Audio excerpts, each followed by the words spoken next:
안녕하세요. 이번 시간에는 새로운 주제인 KNN, 최근접 이웃을 사용한 분류라는 새로운 분석 방법을 배워보도록 하겠습니다. 자, KNN을 배우기에 앞서서 머신러닝에 대해서 다시 한번 살펴보도록 하겠습니다. 자, 머신러닝, 그냥 약어로 ML 이렇게 제가 표시했는데요. 자, 머신러닝이라는 것은 우리가 기계학습이다 이렇게 말로도 표현하고 이제는 정말 많이 들어본 그런 용어인데요. 사실 머신러닝이라는 걸 어떻게 정의하냐? 여러 가지 정의가 있을 수 있는데 조금 단순하게 정의한다면 전통적인 통계 분석 방법에 기반한 데이터 마이닝이다 라고 정의할 수 있습니다.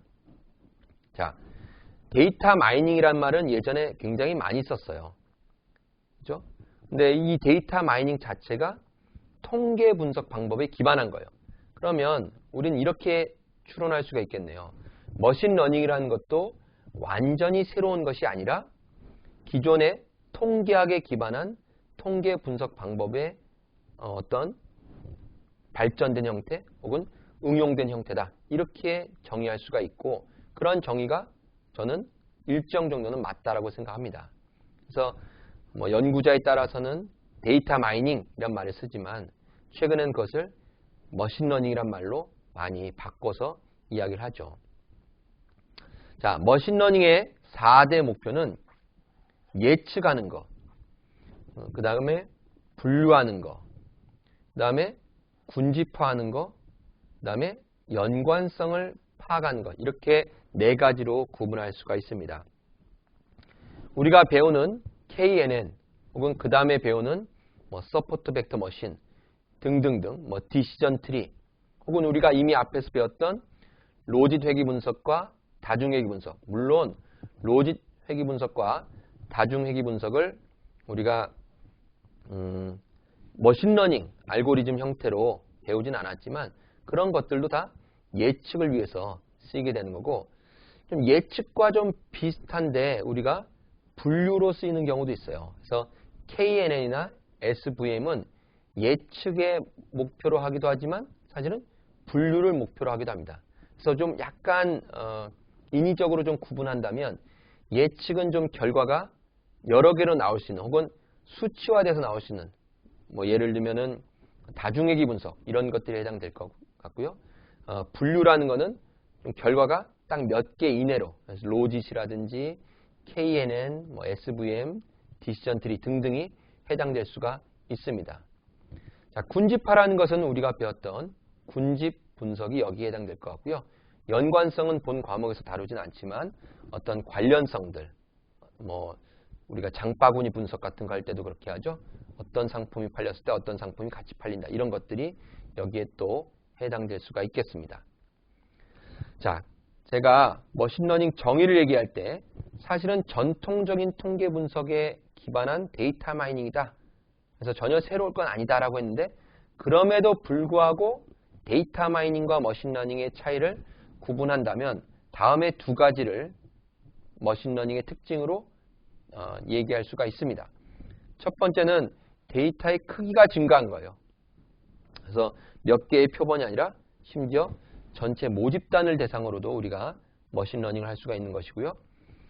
2번째는 훈련과 검증 혹은 시험 이렇게 2단계로 나뉘어져요. 그래서 영어로는 이것을 트레인이라고 하고 이거를 테스트라고 합니다.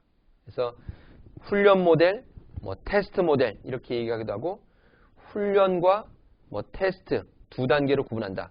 훈련용 트레인 데이터셋과 테스트 데이터셋으로 구분한다. 이렇게 여러 가지 상황에 따라 우리가 표현하지만 어쨌건 훈련과 테스트, 트레인과 테스트 이렇게 2가지로 단계가 나뉘어진다. 이렇게 이해하시는 게 필요할 것 같습니다.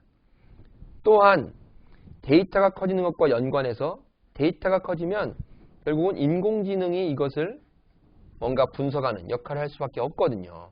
그래서 인공지능 자체가 일종의 머신, 기계지 않습니까?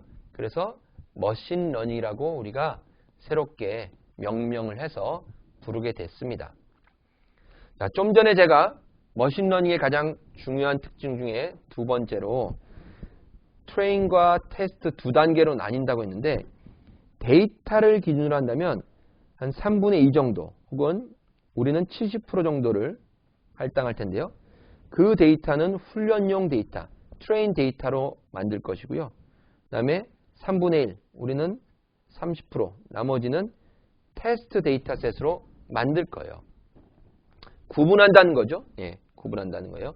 예를 들면 케이스의 개수 n이 100이라면 이 중에 70개는 트레인 데이터셋, 나머지 30개는 테스트 데이터셋 이렇게 구분하겠다라는 얘기입니다. 그러면 훈련 데이터 가지고 우리가 할 일은 모형을 만드는 거예요. 머신러닝 모형. 우리가 예를 들면 다중회기식, 로짓 회기식 이렇게 어떤 모형을 만들었잖아요. 그죠? 이 모형을 만드는 것을 훈련 데이터를 가지고 할 겁니다. 그리고 이 모형을 가지고 이 모형이 제대로 된 모형인지를 평가를 할 텐데 이 평가를 위해서 쓰이는 데이터가 시험 데이터가 됩니다. 그래서 훈련 데이터로 만든 모형이 정말 좋은 모형인지, 이게 좋은 회기식인지, 좋은 로짓 회기식인지, 좋은 KNN 모델인지를 확인하기 위해서 우리가 별도로 놔뒀던 테스트 데이터셋을 가지고 평가, 검증을 하게 돼요.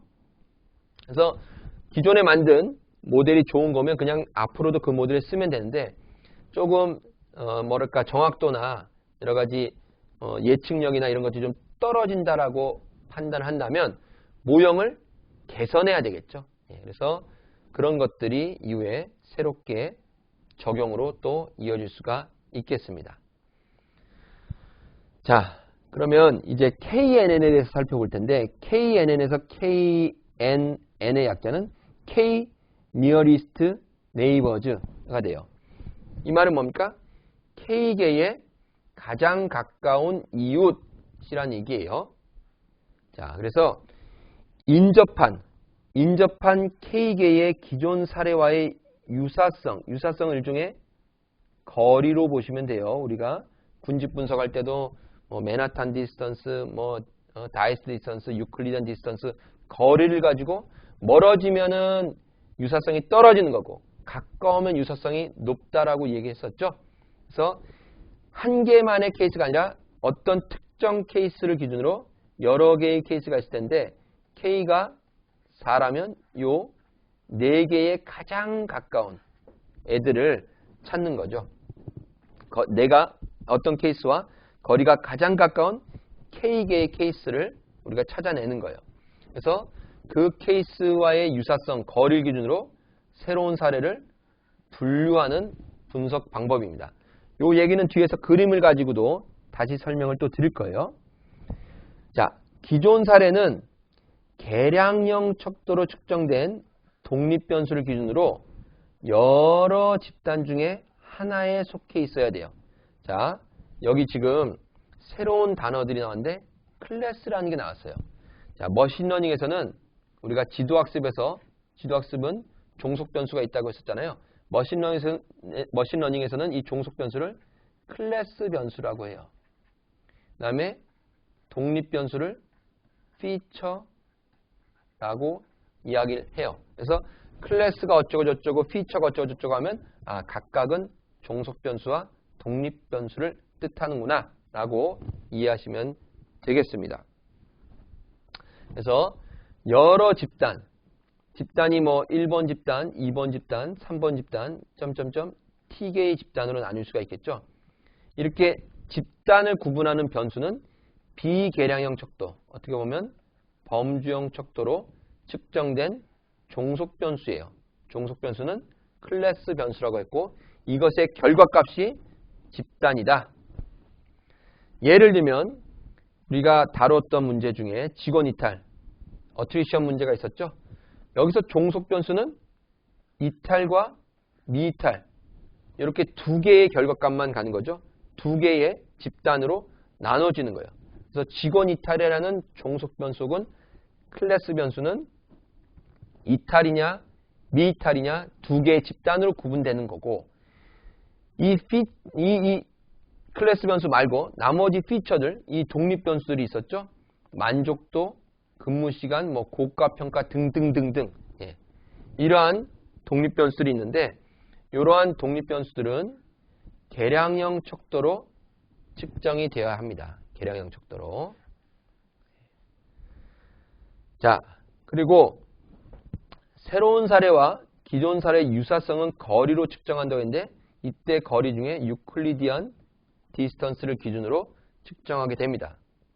그래서 새로운 사례는 유클리디안 디스턴스를 기준으로 가까운 사례가 많이 속해 있는 집단으로 분류가 되는 거예요. 요건 뒤에서 바로 제가 설명을 드릴게요. 그냥 여기서는 어떤 사례가 새로운 사례가 있는데 얘를 1번 집단으로 분류할지 2번 집단으로 분류할지 3번으로 분류할지 어떻게 판단하냐? 뭐 그럴 때 K가 5다 그러면 얘와 가장 가까운 케이스 5개를 찾고 그 5개 케이스가 1번, 2번, 3번 중에 어디에 많이 속해 있냐에 따라서 새로운 케이스의 소속 집단도 분류를 그렇게 하겠다라는 얘기입니다. 자, KNN의 장단점이 있어요. KNN의 장점 뭐냐면 단순해요. 효율적이에요. 그러다 보니까 훈련 단계가 빠르게 이루어질 수 있습니다. 그러니까 심플하면서도 일정 수준 이상의 결과를 낼 수 있는 그런 모형입니다. 그리고 데이터의 분포, 뭐 정규 분포를 띄어야 된다, 무슨 분포를 띄어야 된다 이런 분포에 대한 가정이 없습니다. 반면에 단점도 있습니다.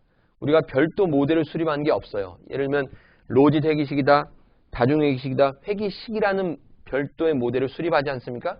근데 여기선 별도 모델을 수립한 게 없고 그러다 보니 종속 변수, 클래스 변수의 결과값인 집단과 계량형 척도로 측정된 독립 변수 간에 어떤 인과관계를 파악하기가 좀 어렵습니다.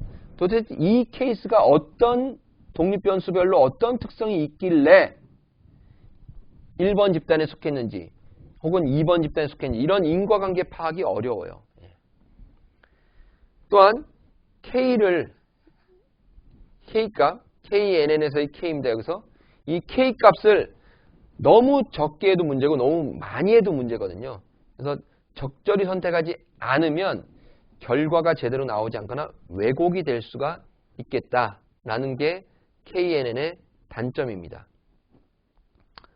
자, 그래서 우리가 KNN과 머신러닝의 관계를 한번 정리를 해볼 텐데요.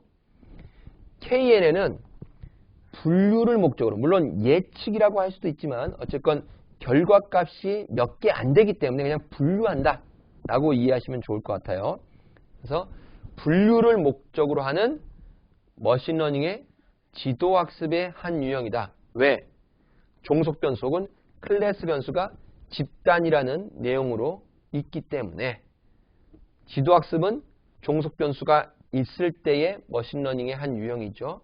그래서 머신러닝의 지도학습의 한 유형으로서 분류를 목적으로 하고 있다. KNN은. 그리고 그것에 대한 내용적인 의미는 앞서 설명을 드렸어요.